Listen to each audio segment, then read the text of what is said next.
Apa itu DNA?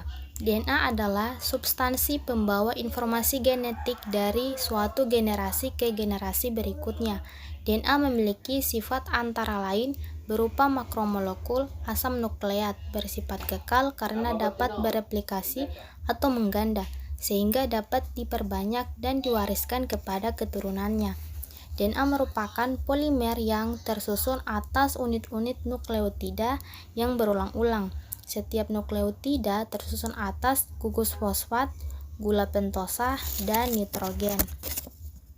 Gugus fosfat berfungsi menghubungkan antara molekul gula yang satu dan molekul gula yang lain, sedangkan gula pentosa pada nukleotida merupakan gula deoksiribosa karena salah satu atom C-nya kehilangan gugus OH.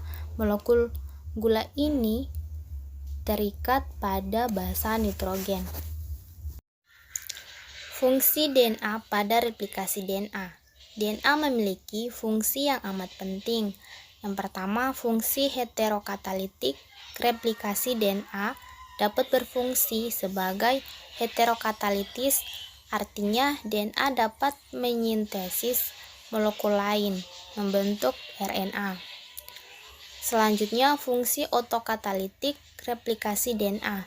DNA juga berfungsi sebagai autokatalitik, artinya DNA mampu membentuk dari dirinya sendiri. Selanjutnya, replikasi DNA.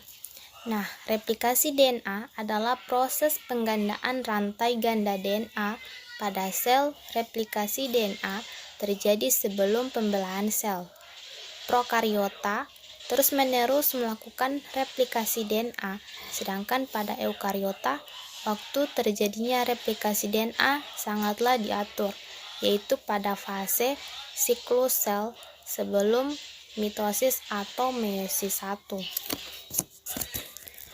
Penggandaan tersebut memanfaatkan enzim DNA polimerase yang membantu pembentukan ikatan antara nukleotida penyusun polimer DNA.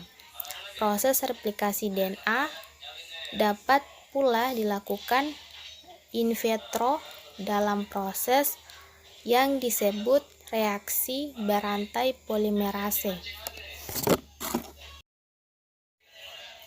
Ada 3 hipotesis replikasi DNA. Yang pertama, hipotesis konservatif. Nah, hipotesis konservatif ini menyatakan bahwa bentuk double helix DNA yang lama tetap dan langsung menghasilkan double helix yang baru. Teori ini menjelaskan bahwa DNA induk tidak mengalami perubahan apapun, sehingga terbentuk 2 rantai DNA yang sama persis. Selanjutnya, hipotesis semi-konservatif. Hipotesis ini menyatakan 2 pita spiral dari double helix memisahkan diri dan setiap pita tunggal mencetak pita pasangannya. Nah, teori replikasi semi-konservatif ini menjelaskan pada saat akan mengadakan replikasi kedua, rantai polinukleotida akan memisahkan diri sehingga basa nitrogen tidak berpasang-pasangan. Selanjutnya ada hipotesis dispersif. Hipotesis ini menyatakan double helix akan terputus-putus. Selanjutnya segmen tersebut akan membentuk segmen-segmen baru yang bergabung dengan segmen lama membentuk DNA baru. Pada teori replikasi dispersif dijelaskan bahwa DNA induk terpotong-potong, kemudian potongan-potongan tersebut merangkai diri menjadi 2 buah DNA baru yang mempunyai urutan basa-basa nitrogen sama persis seperti urutan basa nitrogen semula.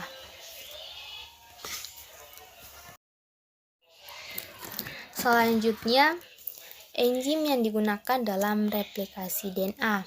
Nah, ada apa-apa saja? Yang pertama ada helikase.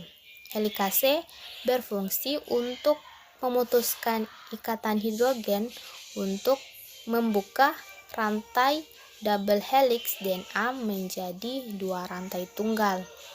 Nah, selanjutnya ada RNA primase atau enzim RNA primase yang berfungsi untuk membentuk RNA primer sebagai awal pembentukan rantai baru DNA.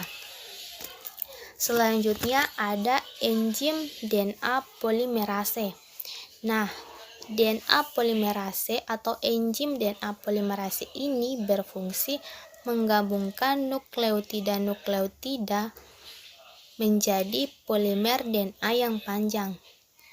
Selanjutnya ada enzim DNA ligase yang berfungsi menyambungkan fragmen DNA atau fragmen Okazaki menjadi untaian DNA lengkap.